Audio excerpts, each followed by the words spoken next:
نحمده ونستعينه ونستغفره ونؤمن به ونتوكل عليه ونعوذ بالله من شرور أنفسنا ومن سيئات أعمالنا من يهد الله فلا مضل له ومن يضلل فلا هادي له أشهد أن لا إله إلا الله وحده لا شريك له وأشهد أن سيدنا ونبينا ومولانا محمدا عبده ورسوله أرسله ربه بالحق بشيرا ونذيرا وداعيا إلى الله بإذنه وسراجا منيرا صلى الله تعالى عليه وعلى آله وصحبه وبارك وسلم تسليما كثيرا أما بعد فأعوذ بالله من الشيطان الرجيم بسم الله الرحمن الرحيم إنا أنزلنا إليك الكتاب بالحق لتحكم بين الناس بما أراك الله ولا تكن للخائنين خصيما واستغفر الله إن الله كان غفورا رحيما அன்பிற்கினிய அல்லாஹ்வின் நல்லடியார்களே, பல்வேறு சவால்களை பிரச்சனைகளை எதிர்கொண்டுள்ள முஸ்லிம் சமூகம் இப்போது புதியதொரு பிரச்சனையை நாம் சந்திக்கிறோம். 2 தினங்களுக்கு முன்னால் காஷ்மீர் பள்ளத்தாக்கிலே நடந்த ஒரு கொடூரமான ஒரு தாக்குதல். இதுபோன்ற சம்பவங்கள் நடைபெறும் போதெல்லாம் முஸ்லிம்கள் ஒரு தற்காப்பு நிலைக்கு தள்ளப்படுகிறார்கள். நாங்கள் தீவிரவாதிகள் அல்ல என்று சொல்ல வேண்டிய ஒரு நிலைக்கு தள்ளப்படுகிறார்கள். அத்தகைய ஒரு சூழலை திட்டமிட்டு ஏற்படுத்தப்படுகிறது, பரப்பப்படுகிறது. காஷ்மீரில் நடப்பதானாலும் சரி, இந்திய பாகிஸ்தான் பிரச்சனையானாலும் சரி, முதலில் நாம் தெரிய வேண்டும், 2 நாடுகளுக்கான பிரச்சனை என்பது அரசியல் பிரச்சனை, நிலத்தகராறு பிரச்சனை, மத பிரச்சனை அல்ல. பாகிஸ்தான் இஸ்லாமிய நாடு என்பதோ இந்தியா இந்து நாடு என்பதோ இது மத பிரச்சனையே அல்ல. 2 நாடுகளுக்கும் இடையிலான பிரச்சனை என்பது நாடு பிரிக்கப்பட்டதிலிருந்து ஏற்படுகின்ற ஒரு அரசியல் ரீதியான ஒரு பிரச்சனை. பாகிஸ்தான் ஒன்றும் இஸ்லாமியர்களை காப்பாற்றுகிற நாடு அல்ல, எல்லா இஸ்லாமியர்களுக்கும் குரல் எடுக்கிற ஒரு நாடும் அல்ல, இஸ்லாமிய சட்டங்களை எல்லாம் பின்பற்றுகிற நாடும் அல்ல. இந்திய முஸ்லிம்கள் எல்லோரும் பாகிஸ்தானை நம்பக்கூடியவர்களோ பாகிஸ்தானை ஆதரிப்பவர்களோ அல்ல. ஏனென்றால் பாகிஸ்தானை கொண்டு இந்திய முஸ்லிமுக்கு எந்த பிரயோஜனமும் இல்லை என்பது அது வெள்ளிடைக்காயை போல தெளிவானதொரு விஷயம் அது. எனவே இது ஒரு அரசியல் ரீதியான ஒரு பிரச்சனையை தவிர மத ரீதியான சித்தாந்த ரீதியான பிரச்சனை அல்ல. ஆனால் நாட்டிலும் சரி உலக அளவிலும் சரி 2 நபர்கள் திருடினால் அவர்கள் மற்ற மதத்தை சார்ந்தவர்களாக இருந்தால் சாதாரண திருடர்கள், திருடியவர்கள் முஸ்லிம்களாக இருந்தால் முஸ்லிம் திருடர்கள். இதுதான் உலகம் முழுக்க நடக்கிற ஒரு அநீதி. மற்றவர்கள் போராடினால் உரிமைக்காக அவர்கள் போராளிகள், அவர்கள் எத்தகைய கொடூர தாக்குதல்களை நிகழ்த்தினாலும் சரி. ஆனால் ஜனநாயக வழியில் போராடினாலும் முஸ்லிம்கள் தீவிரவாதிகள். இப்படித்தான் உலகம் முழுவதுமே சித்தரிக்கப்பட்ட ஒரு கட்டமைப்பு இது. இந்த கட்டமைப்பு என்பது இன்று நேற்று அல்ல, இன்றைக்கு ஊடக வெளிச்சத்தினால இது தெரிய வருகிறதை தவிர இந்த கட்டமைப்பை உலகத்தில் தோற்றுவித்தவர்கள் கிறிஸ்தவர்கள். சிலுவை போர்களிலே அவர்கள் தான் தோற்றுவிச்சாங்க. பாருங்க, இஸ்லாம் போருக்கு போர்னு தான் சொல்லுதே தவிர புனித போர் அப்படின்லாம் பேர் வைக்கிறதே கிடையாது. சில பேர் நினைச்சுக்கிறாங்க ஜிஹாத் என்றால் புனித போர், அப்படித்தான் ஊடகங்கள் சித்தரிக்கிறது. ஆனால் இஸ்லாத்தில் போர் அவ்வளோதான், சண்டை அவ்வளோதானே தவிர அதை புனிதம் என்றெல்லாம் இஸ்லாம் சொல்வதில்லை. ஆனால் போருக்கு புனிதம் என்ற வார்த்தையை போர்த்தியவர்கள் யார்? கிறிஸ்தவர்கள். அவங்க தான் முஸ்லிம்களுக்கு எதிரான போருக்கு என்ன பேர் வச்சாங்க? சிலுவை போர் என்று பேர் வச்சாங்க. இந்த போரில் நீ கலந்து கொண்டா உனக்கு சொர்க்கத்தில் இடம் வாங்கி தருகிறோம் என்று சொன்னாங்க. அவங்க தான் போரை புனிதமாக்கினாங்க. இஸ்லாம் போரை புனிதமாக்கல. நபி ஸல்லல்லாஹு அலைஹி வஸல்லம் அவர்கள் போர்க்களத்தில் எதிரிகளை சந்திப்பதை விரும்பாதீர்கள் அப்படின்னு சொன்னாங்க. லா ததமன்னௌ லிகா அல் அது, எதிரிகளை சண்டையிடணும் போர் செய்யணும்னு நினைக்காதீங்க. போரே இல்லாத சமாதான வாழ்க்கையை அல்லாஹ்ட்ட கேளுங்கன்னு தான் சொன்னாங்களே தவிர போருக்கு புனிதம் அப்படிங்கிறது இஸ்லாத்தில் இல்லை. அது ஒரு அரசியல் நடவடிக்கை. அது சில நிர்பந்தங்களின் போது வந்ததை தவிர இப்படியான வார்த்தைகள் எல்லாம் உலக அளவில் பரப்பப்பட்டு புனித போர் என்கிற வார்த்தைகள் இதையெல்லாம் இஸ்லாம் ஊக்குவிப்பதாக, இளைஞர்களை மூளைச்சலவை செய்வதாக ஒரு சித்தாந்தம் உலக அளவில் பரப்பப்பட்டு எப்போ எந்த நேரத்தில் என்ன பிரச்சனை வரும், நாம் நம்மை எப்படி தற்காப்பது என்ற நிலைக்கு இன்றைக்கு நாம் தள்ளப்பட்டிருக்கிறோம். சூழ்நிலைக்கு பயந்து என்றெல்லாம் இல்லை, உண்மையிலுமே இந்த மார்க்கம் உயிர்களை மதிக்கக்கூடிய மார்க்கம்.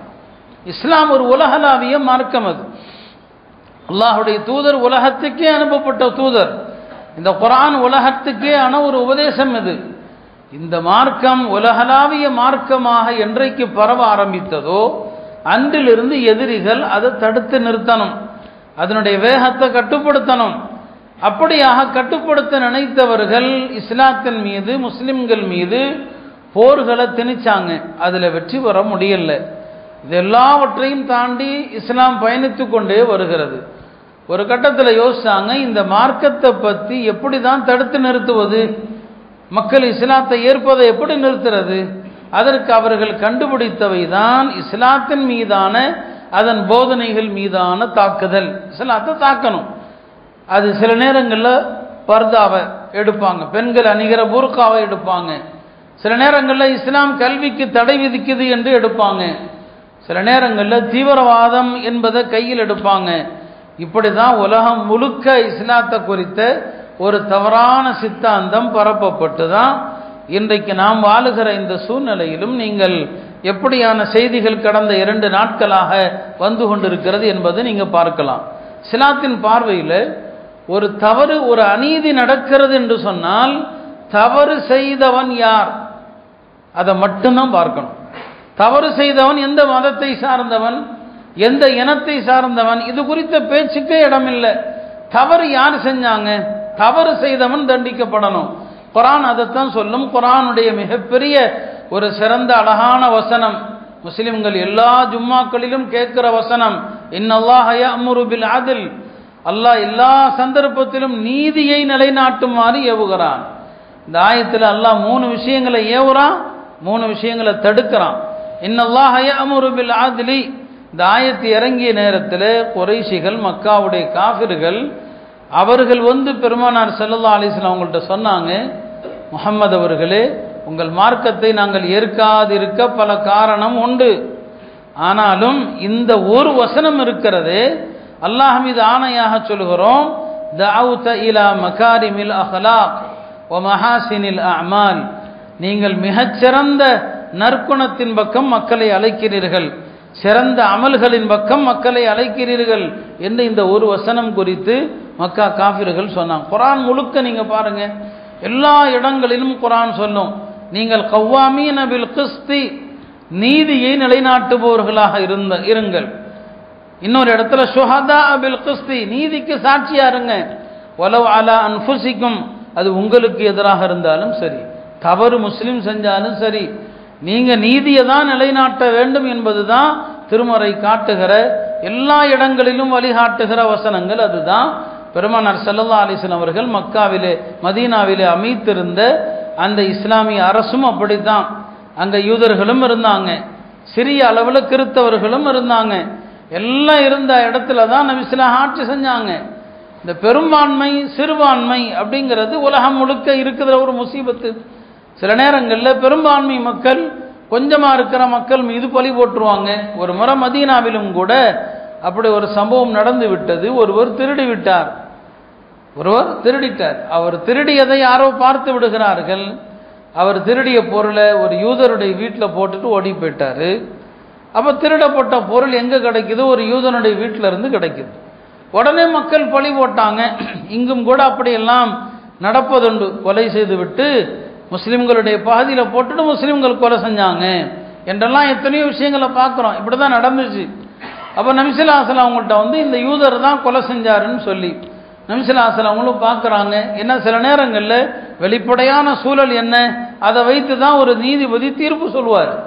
நபி ஸல்லல்லாஹு அலைஹி வஸல்லம் ஒருவேளை இந்த யூதர் தான் திருடி இருப்பாரோ என்று அவங்க தண்டனை கொடுக்கலாம். அப்படிங்கிற நேரத்தில் தான் அல்லாஹ் ஒரு வசனத்தை இறக்கி வைக்கிறான், இன்னா அன்ஸல்னா இலைக்கல் கிதாப பில் ஹக்கி நபியே, நாம் இந்த வேதத்தை உங்களுக்கு சத்தியத்தை கொண்டு இறக்கி இருக்கிறோம். லிதஹ்கும பைனன் நாஸ், நீங்கள் மக்களுக்கு மத்தியிலே நேர்மையாக தீர்ப்பளிக்க வேண்டும். வலா தகுல் லில் ஹாயினீன ஹஸீமா, துரோகம் செய்தவர்களுக்கு நீங்கள் வாதாடக்கூடியவர்களாக ஆகிவிடாதீர்கள். இங்க துரோகம் நடந்திருக்கு. திருடியது முஸ்லிம், திருடிய முஸ்லிமா அல்லாஹ் துரோகிங்கிறான்.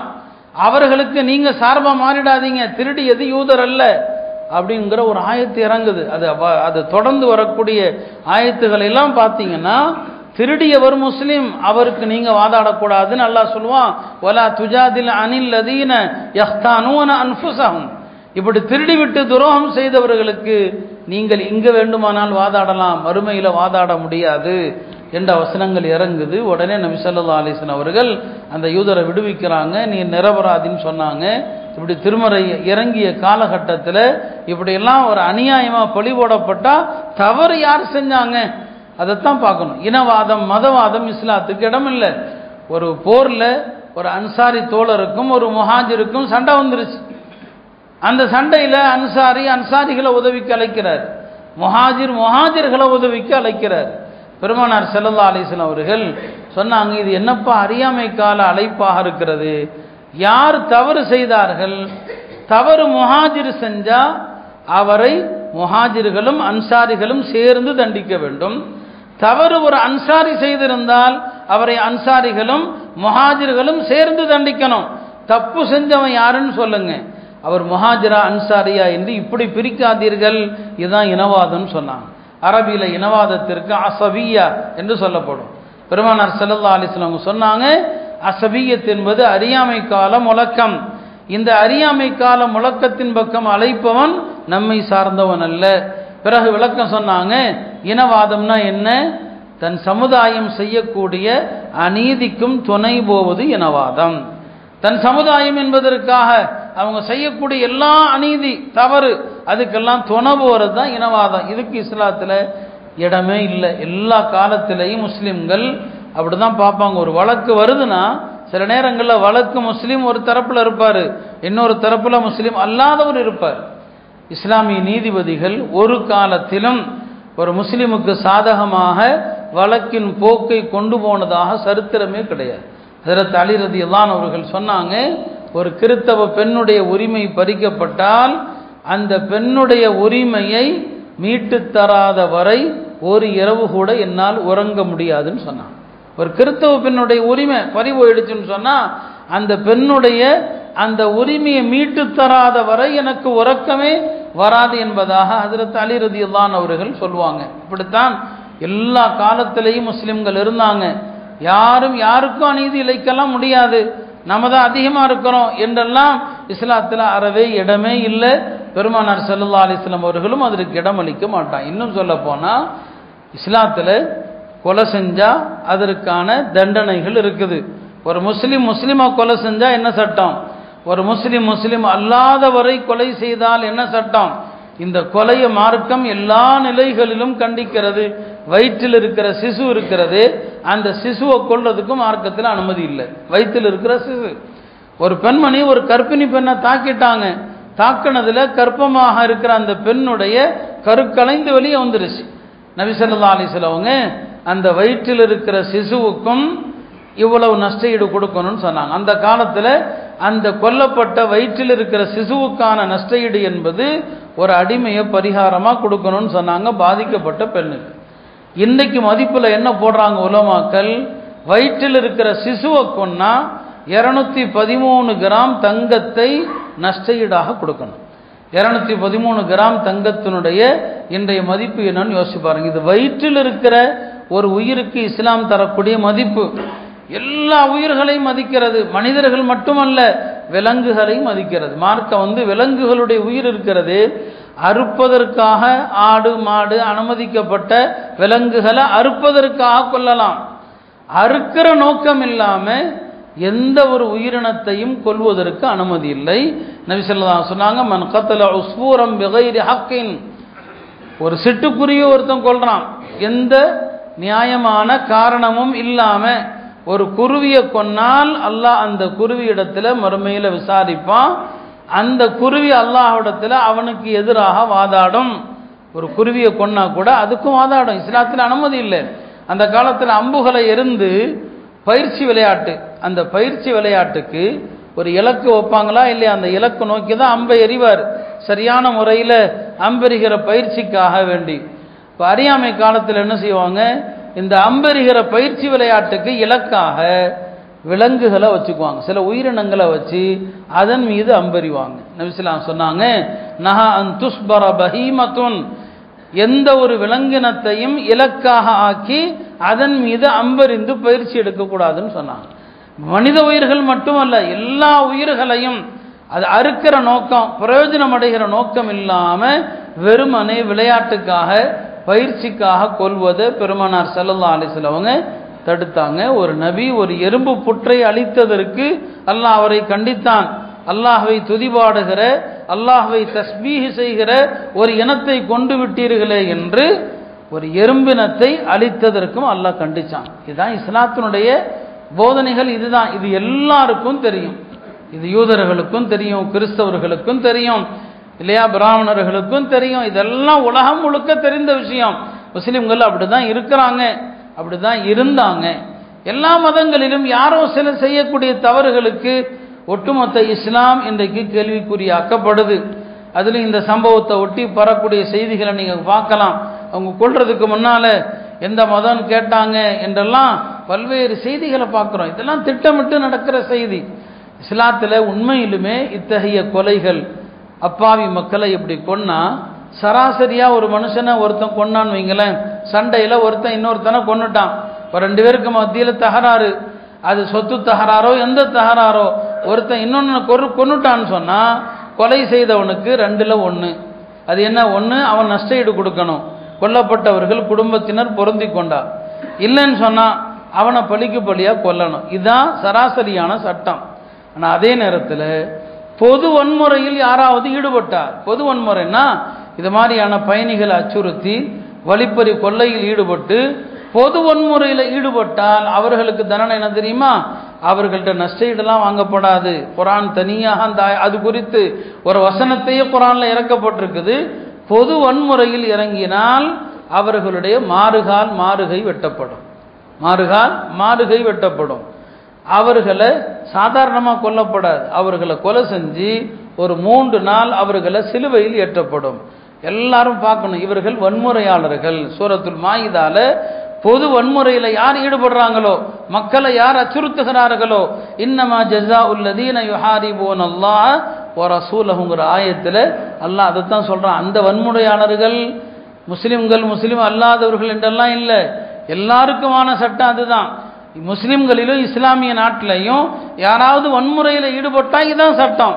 அப்படிதான் நபி ஸல்லல்லாஹு அலைஹி வஸல்லம் காலத்தில் வன்முறை செய்தவர்களை இதே தண்டனை தான் கொடுத்தாங்க. அவங்களுடைய மாறுகை வெட்டப்பட்டது, அவங்கள 3 நாள் தொங்க விட்டாச்சு. இப்போ இந்த காஷ்மீர் பள்ளத்தாக்கில் நடந்த அந்த கொலை குற்றத்திற்கு உண்மையிலுமே அதை செஞ்சவன் முஸ்லீமாக இருந்தான்னு சொன்னால் இஸ்லாமிய சட்டப்படி தீர்ப்பு கேட்டால் இந்த தீர்ப்பை தான் அறிஞர்கள் எல்லாரும் சொல்லுவாங்க, கண்டுபிடிங்க முஸ்லிமா, கண்டுபிடித்தீங்கன்னு சொன்னால் இஸ்லாமிய நீதிபதிகள்கிட்ட கொடுத்தீங்கன்னு சொன்னால் அவனுடைய மாறுகையை வெட்டுவாங்க. அவர்களுடைய பிணத்தை 3 நாள் சிலுவையில் தொங்க விடுவாங்க. இதுதான் இஸ்லாமிய சட்டம். அவன் முஸ்லீம் என்ற பாரபட்சத்தை ஒருபோதும் காட்டப்படுவது இல்லை. இதுதான் இந்த மார்க்கம் சொல்லித்தருகிற தீர்வு. ஆனால் நீங்கள் எப்படி சித்தரிக்கிறீங்க, அதை எவ்வாறு அந்த செய்திகள் இன்றைக்கு கொண்டு போகப்படுது இல்லையா? இதுதான் மார்க்கம் சொல்லக்கூடிய தீர்வுன்னு சொன்னால் அவர்களை இந்த முறையில் தான் கொல்லப்பட வேண்டும் என்று தான் சொல்லுகிறார். எனவே அருமையானவர்களே, நடக்கிற இந்த பிரச்சனை ஒரு அரசியல் ரீதியான பிரச்சனை. அந்த பிரச்சனையை மார்க்கத்தோடு மதத்தோடு சம்பந்தப்படுத்தி எவ்வாறெல்லாம் கற்பனைகள் செய்யப்படுது. உண்மையாக பார்த்தீங்கன்னா காஷ்மீரி மக்கள் மிகச்சிறந்த மக்கள், மென்மையான மக்கள். அங்கே போயிட்டு வந்த எல்லாருக்குமே தெரியும், முஸ்லிம்களுக்கும் தெரியும், முஸ்லீம் அல்லாதவர்களுக்கும் தெரியும். இப்போதும் காப்பாற்றியவர்கள் முஸ்லிம்களாகத்தான் இருக்கிறாங்க. அங்கே உதவிக்கு இராணுவ வீரர்களோ மற்றவர்களோ வருவதற்கு முன்னால் அங்கிருந்த குதிரை வீரர்கள் இதர மக்கள்லாம் சேர்ந்து தான் அந்த பாதிக்கப்பட்ட மக்களை நகரத்துக்கு கொண்டு வந்து அவங்களுடைய பீதியை அச்சத்தை நீக்கி எல்லா உதவியும் முஸ்லிம்கள் செஞ்சிருக்கிறாங்க. இந்த செய்தியை பிரதான செய்தி நிறுவனங்கள் சொல்றது கிடையாது. சில தனிப்பட்ட யூடியூபர்கள் சொல்றாங்க, சில சிறிய நிறுவனங்கள் சொல்லுகிறதே தவிர பெரிய அளவிலான இந்த செய்திகள் என்ன செய்யறதுல பரப்பப்படுறதில்ல. முந்தைய செய்திக்கு கொடுக்கிற முக்கியத்துவத்தை இந்த செய்திக்கு தரப்படுவதில்லை. அருமையானவர்களே, நாம எப்போதுமே அல்லாஹ் திருமறையில் சொல்வது போல, லா யஜ்ரிமன்னக்கும் ஷனஆனு கௌமின், ஒரு கூட்டத்தார் மீது உங்களுக்கு வெறுப்பு இருக்கலாம், அந்த வெறுப்பின் காரணமா நீங்க அவங்களுக்கு அநீதி செய்து விடக்கூடாது. நமக்கு ஆர்எஸ்எஸ் எதிரான அமைப்பு தான், ஆர்எஸ்எஸ் மீது நமக்கு கோபம் இருக்குது. ஆனால் குர்ஆன் சொல்லுது, இந்த விரோதத்தினால உங்களோடு அவர்கள் பகைமை பாராட்டுகிறார்கள் என்பதனால நீங்க அவர்களுக்கு எதிராக நீதி தவறிவிடக்கூடாது. யாருக்கு எதிராக நீதி தவறக்கூடாது? நமக்கு எதிரானவர்கள் என்பதற்காக யாரையும் கொல்ல நமக்கு அனுமதி இல்லை. இஸ்லாமிய சட்டப்படி யாரும் கொல்ல முடியாது. ஒரு முஸ்லீம் கொல்லப்பட்டா எப்படி நஷ்ட ஈடோ அதே நஷ்ட ஈடு தான் ஒரு முஸ்லீம் அல்லாதவர் கொல்லப்பட்டார். நபி ஸல்லல்லாஹு அலைஹி வஸல்லம் காலத்திலையும் சில சஹாபாக்கள் தவறுதலாக முஸ்லீம் அல்லாதவர்களை கொலை செஞ்ச நேரத்தில் பெருமானார் ஸல்லல்லாஹு அலைஹி வஸல்லம் அவர்கள் கொல்லப்பட்ட முஸ்லீம் அல்லாத ஒவ்வொருவருக்கும் 100 ஒட்டகங்கள் நஷ்ட ஈடு கொடுத்தாங்க. 100 ஒட்டகங்கள் நஷ்ட ஈடாக கொடுத்தாங்க. 100 ஒட்டகங்கள் இன்றைக்கு பல கோடி ரூபாய் மதிப்பு. இப்படித்தான் இந்த மார்க்கத்தினுடைய எல்லாமே அப்படிதான். முஸ்லீம் யூதர்கள் மதீனால இருந்தாங்க, எல்லா விதமான சலுகைகளையும் பெற்று தான் இருந்தாங்க. அவங்க சூழ்ச்சி செஞ்சதுனால வெளியே போக வேண்டியதாச்சே தவிர அவங்களுக்கு எந்த விதமான இடைஞ்சலும் கிடையாது. அவங்க மார்க்க விஷயத்தில் அவங்கள புண்படுத்தவே முடியாது. ஏற்கனவே பல முறை சொல்லப்பட்டிருக்குதான், ஒரு சஹாபிக்கும் ஒரு யூதருக்கும் மதீனாவுடைய கடை வீதியில் ஒரு சண்டை. அந்த யூதர் என்ன சொல்லிடுவார், நபிமார்களில் மூசாவை எல்லா நபிமார்களை விட மேன்மைப்படுத்திய அல்லாவின் மீது ஆணையாகன்னு சொல்லிடுவார். அவ்வளோதான், வேற ஒன்றும் அவர் சொல்லலை. இது அவருடைய உணர்வு. மூசா அலைஹிஸ்ஸலாம் சிறந்தவர்கள் என்பது அவருடைய உணர்வு. ஒரு மதீனாவில் இருக்கிற யூதருக்கு அந்த உரிமை இருக்குதா இல்லையா? ஒரு சஹாபி அவரை அடிச்சிட்டார், அவரை அரைஞ்சிட்டார். எங்கள் நபிதானே நபிமார்களில் சிறந்தவர், நீ எப்படி மூசா அலைஹிஸ்ஸலாம் சிறந்தவர்னு சொல்லலாம்? பெருமானார் ஸல்லல்லாஹு அலைஹி வஸல்லம் அவர்களிடத்தில் இந்த வழக்கு வந்தபோது நபி ஸல்லல்லாஹு அலைஹி வஸல்லம் அவர்கள் அந்த யூதரை அந்த முஸ்லீமுடைய கன்னத்தில் திருப்பி அடின்னு சொன்னாங்க. அப்போ அந்த யூதருக்கும் உணர்வுக்கு என்னங்க, அவருடைய மத உரிமைக்கு இடம் இருக்குது. உன்னை அடித்தது தப்பு, திருப்பி அடிக்க சொன்னாங்க. பிறகு சொன்னாங்க, அவரை சந்தோஷப்படுத்தும் விதமாக, என்னை விட மூசா அலைஹிஸ்ஸலாம் சிறந்தவர் தான்ப்பா, என்னை விட மூசா அலைஹிஸ்ஸலாம் சிறந்தவர். அங்கே பெருமானார் ஸல்லல்லாஹு அலைஹி வஸல்லம் அவங்க 2 மதத்தினருக்கு இடையில ஒரு மோதல் போக்க உருவாக்கல, அந்த சண்டையை அமுத்துறாங்க. பிரச்சனையை வளர்க்காம எடுக்கணுங்க, நான் என்னை விட அவர் தான்ப்பா சிறந்தவர் அப்படின்னு சொல்லிட்டு ஒரு சம்பவத்தையும் சொல்லுவாங்க. எதுக்காண்டி அவர் சிறந்தவர்? மறுமையில் முதலில் கபர்ல இருந்து சூர் ஊதப்பட்ட பிறகு எழக்கூடியவன் நானாகத்தான் இருப்பேன், நான் தான் எழுந்திருப்பேன். ஆனால் எனக்கு முன்னால மூசா அலைஹிஸ்ஸலாம் அல்லாஹ்வுடைய அர்ஷுடைய அந்த காலை பிடிச்சு நிற்பாங்க. எனக்கு முன்னால மூசா அலைஹிஸ்ஸலாம் இருப்பாங்க. அது எப்படி நடந்தது தெரியல. ஒருவேளை அவருக்கு ஒரு சூரிலிருந்து விதிவிலக்கு அளிக்கப்பட்டிருக்கலாம். நமக்கெல்லாம் 2 சூர், மூசா அலைஹிஸ்ஸலாமுக்கு ஒரு சூர் தான். ஏன்? அவர் உலகத்திலேயே ஒரு சூரை சந்திச்சிட்டார். துர்சினாய் மலையில் அல்லாஹ்வை பார்க்கணும்னு ஆசைப்பட்ட நேரத்தில் அல்லாஹ் அந்த மலை மீது காட்சி அளித்த போது அவங்க உலகத்தில் மூர்ச்சி ஆயிட்டாங்க. ஒரு சூர் உலகத்திலே அவருக்கு முடிஞ்சிருச்சு.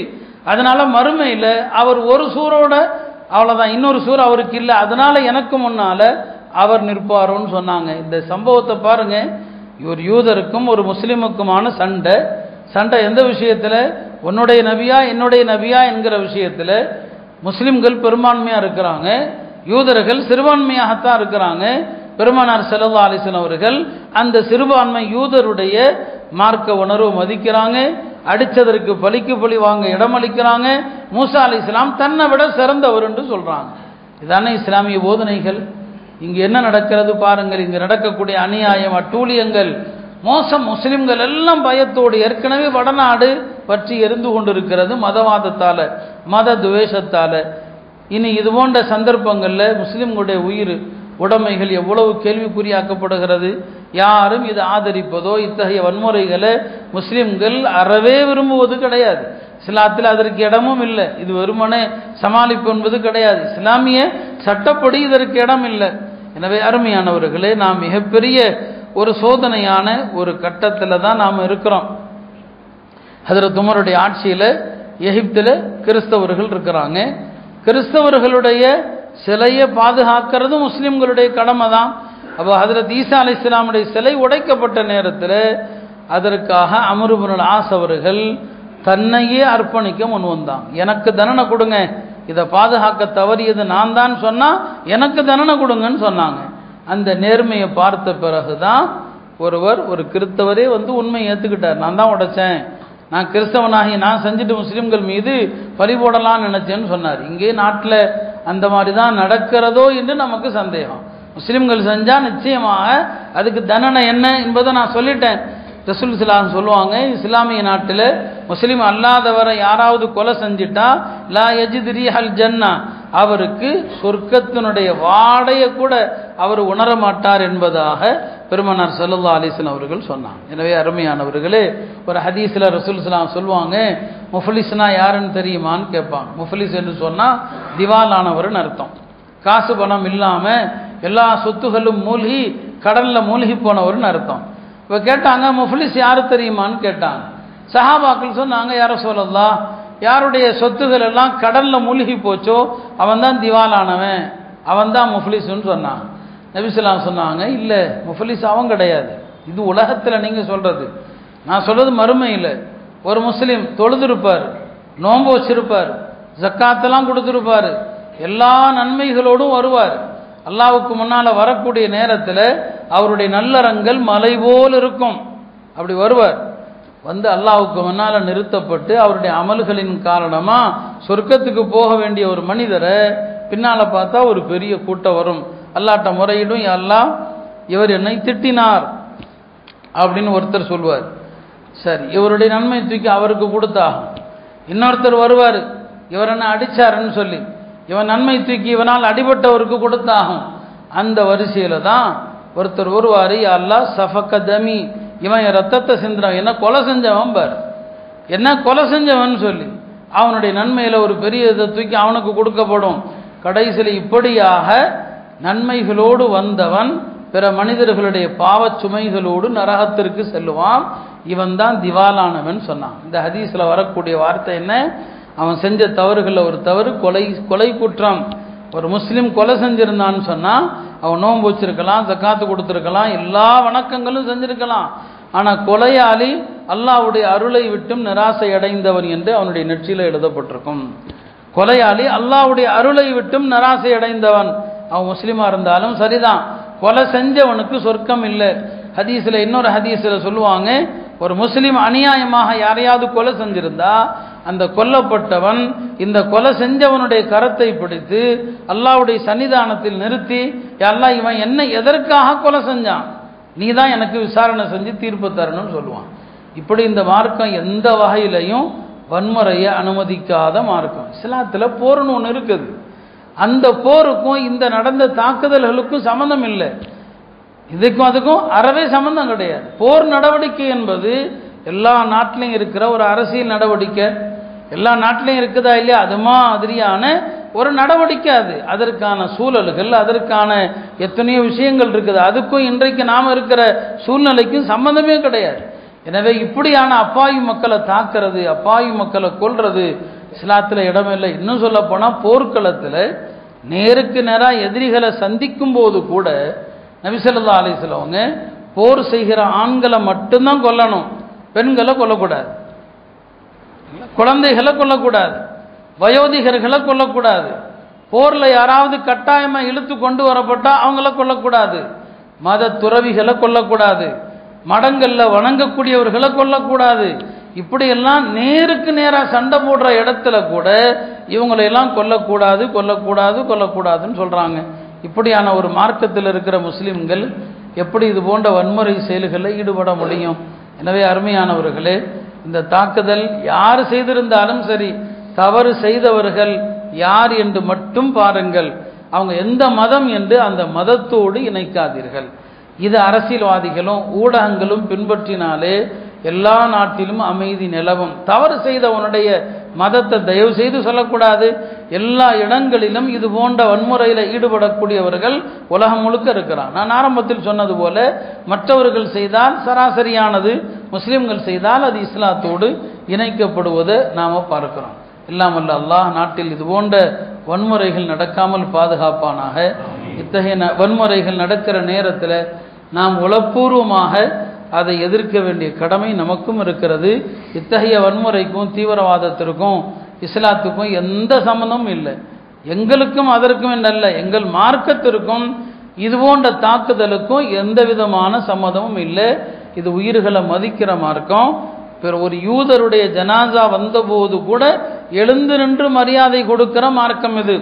முஸ்லீம் அல்லாதவர்களே ஆனாலும் சரி, 2 சஹாபாக்கள் ஈராக்கில் இருக்கிறாங்க. ஈராக்கில் யார் இருந்தாங்க? அன்றைய ஈராக்கில் வசித்தவர்கள் முஸ்லீம் அல்லாதவர்கள் எல்லாம் சிலை வணக்கக்காரர்கள். அந்த 2 ஜனாசா கடந்து சென்ற போது இந்த 2 சஹாபாக்கள் எஞ்சி நின்னாங்க ஜனாசா போன நேரத்தில். இப்போ வேறு சில மக்கள் சொன்னாங்க, இவங்க முஸ்லீம்கள் கிடையாது, ஏன் எழுந்து நிற்கணும்னு சொல்லி சொன்னாங்க. முஸ்லீமாக இல்லாவிட்டால் என்ன? எங்கள் நபி ஸல்லல்லாஹு அலைஹி வஸல்லம் அவங்க இப்படித்தான் ஒரு ஜனாசா எழுந்து சென்று கடந்த போது எழுந்து நின்றாங்க.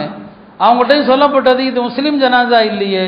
அப்போ நபி ஸல்லல்லாஹு முஸ்லீம் ஜனாசா இல்லாவிட்டால் என்ன? அலைசத் நஃப்ஸன், அது ஒரு ஆன்மா இல்லையா என்று தான் கேட்டான். அது ஒரு உயிர். அது அந்த உயிருக்கு நாம மதிப்பளிக்கணும். அந்த உயிர் அல்லாஹ்விடத்தில் எதை சந்திக்க போகுது? அது அல்லாஹ்வுக்கும் அந்த அடியானுக்கும் இடையிலான விவகாரம். ஒரு மனிதனுடைய மரணம் என்பது பீதியை தரக்கூடியது. யார் மரணித்தாலும் சரி, எவருடைய ஜனாசா சென்றாலும் சரி, எழுந்து நிற்ப வேண்டும் என்பதை நபி ஸல்லல்லாஹு கற்றுக் கொடுத்தாங்க. அப்படி உயிர்களை மதிக்கக்கூடிய ஒரு மார்க்கத்தை பின்பற்றுகிற எந்த ஒரு முஸ்லிமும் நிச்சயமாக வன்முறைகளில் ஒருபோதும் ஈடுபட மாட்டாங்க. அந்த காஷ்மீரிகளும் அதைத்தான் உணர்த்தி இருக்கிறாங்க. இந்த செயலால் எங்களை தயவு செய்து கலங்கப்படுத்தாதீங்க, எங்களை பற்றி தவறாக எழுதாதீங்க. ஏன்னா அவங்க நல்ல மக்கள். இந்த மக்களுக்கு எல்லா வகையிலும் உதவி செஞ்சவங்க அவங்க தான். அதை பல பயணிகளும் குறிப்பாக தமிழகத்திலிருந்து சென்றவர்கள் எல்லாம் அதை பற்றி ரொம்ப அழகான முறையில் பேட்டிகள் கொடுக்கறத நாம் பார்க்கலாம். இந்த செய்தி தான் நாம் சொல்லப்படணுமே தவிர அவங்களுக்கு உதவி செஞ்சவங்களும் முஸ்லீம்கள் தான். தவறு செஞ்சது யாரும் தெரியல. ஏன்னா தூரத்திலிருந்து வந்தவர்கள், அடையாளம் தெரியல, முகத்தை மூடிட்டு வந்தவன். அவன் யாரு? வேறு மதத்தை சார்ந்த வழிப்பறி கொள்ளையர்களாக இருக்கலாம். எதனால கொண்டாங்க? அது யாராக இருக்கட்டும், இஸ்லாமிய சட்டப்படி அவர்கள் தண்டிக்கப்பட வேண்டியவர்கள், தூக்கில் ஏற்றப்பட வேண்டியவர்கள். இதுதான் ஒரு இஸ்லாமிய நீதிமன்றத்தில் கொண்டு போய் இந்த தாக்குதலில் ஈடுபட்டவர்களுக்கு நீங்க என்ன தீர்ப்பு கொடுக்குறீங்க அப்படின்னு சொல்லி கொடுத்து பாருங்க. எந்த இஸ்லாமிய நீதிமன்றத்திலும் கொடுத்து பாருங்க. அந்த நீதிபதி என்ன தீர்ப்பு சொல்லுவாருன்னு பாருங்க. எதற்கும் என்னங்க அவங்க யாரு, அவங்க பேர் என்ன, அவர் ஆதிலா, அப்துல்லாவா, அப்துல் காதரான்னு பார்க்கவே மாட்டார். இவங்களை தூக்கில போடுங்கன்னு சொல்லுவார். இவங்களுடைய மாறுகையை வெட்டுங்கன்னு சொல்லுவார். 3 நாள் அவங்களுடைய பிணங்களை தொங்க விடுவான்னு சொல்லுவான். இதுதான் எங்களுடைய மார்க்கம், நீதியை நிறுவுகிற மார்க்கம். அதைத்தான் ஒவ்வொரு வார ஜும்மாவிலும் ஒவ்வொரு ஹத்தீபும் ஓதுகிறா. இன்னல்லாஹ யஅமுரு பில் அத்லி, அல்லாஹ் நேர்மையை நிலைநாட்டுமாறு உங்களுக்கு அல்லாஹ் கட்டளையிடுகிறான். உலகத்தில் நேர்மையை நிலைநாட்டுகிற சமூகம் நம்மை விட வேறு யாருமே கிடையாது. எல்லாம் அல்ல அல்லாஹ் இந்த வன்முறையில் ஈடுபட்டவர்களை தண்டிப்பானாக. இதனால் இஸ்லாத்துக்கும் முஸ்லிம்களுக்கும் எந்தவித நெருக்கடிகளும் ஏற்படாமல் நாட்டை எல்லா வகையான கலவரங்களிலிருந்து பாதுகாப்பானாக. உலகம் முழுவதும் அமைதி ஏற்படுத்துவானாக. வாஹிரு தஅவானா அல்ஹம்துலில்லாஹி ரப்பில் ஆலமீன்.